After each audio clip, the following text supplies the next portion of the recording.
Hi kids! I'm asking, ang laking difficulties natin, which is bulilit, a Filipino word meaning small or little one. Curious, eager to learn or know something. And yung motivation question natin, do you like learning new things just like how Bulilit wanted to learn the frog talk? And second, what do you think will happen if a child tries to talk like a frog? Hi kids, my name is Teacher Marianne Bautista. I have to do storytelling about Bulilit Learns the Frog Talk. Writing by Susie B. Borrero. Illustrated by Tina B. Briones. So, there were tacos living under a large leaf floating on the stream. One day, a big branch fell from a tree and into the stream. The branch hit the large leaf. The tacos quickly left to look for a new home. Bulilit was one of them. She met a group of fish along the stream. She joined them. She made friends with them. She living with them. Bulilit learns to speak the fish talk. Blah, blah, blah. I am a fish, she said. Bleh, Bulilit bala, bala, blah, blah, said an old fish. No, Bulilit, you are a tadpole, a baby frog. Days passed. Something strange was happening to Bulilit. She got scared. She was losing his tail, and she was growing legs.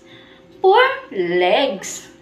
Do not worry, said the old fish. Your legs are going because you will soon be a frog. And Bulilit became a full grown frog. Blah, blah, blah, blah. Baba, blah, blah. She kept saying, maybe you would like to see the land beside of the stream. The old fish told Bulilit. Bulilit swam to the edge of the stream. She pulled himself up the water, and then she learned that she could breathe even on the land. Bulilit met other frogs, but she could not understand what they were saying. Coca, coca, coca, blah, blah, blah. Bulilit asked himself, what are they saying? Bulilit tried to make friends with the frog.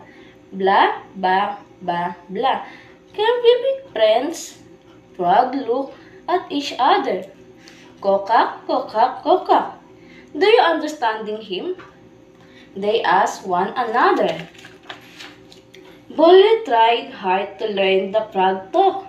Ekak, ekak, ekak, he said again and again. Woo! This is really hard. Ekak, ekak, ekak, Bulilit said to a frog. The frog looked at Bulilit, and she laughed.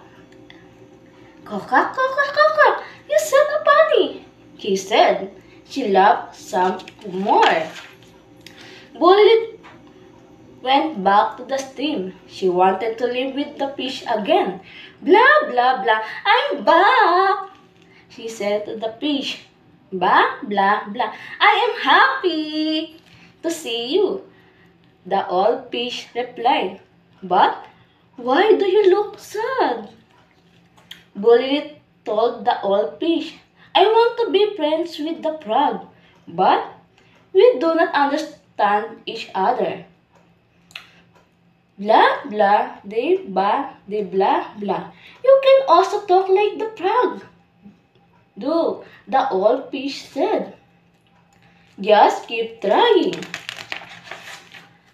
Bulilit tried hard to him something. Coca, coca, coca. I can talk, I can talk, I can talk like a frog. Why? Because I am a frog. The old frog laughed. Yes, because you are frog.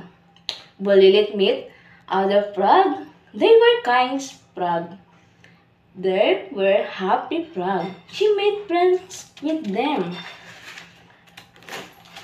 Soon Bulilit could do frog talk so well. Koka, koka, koka. I like being a frog, Bulilit told his friends. Koka, koka, koka, they said. We also love being a frog.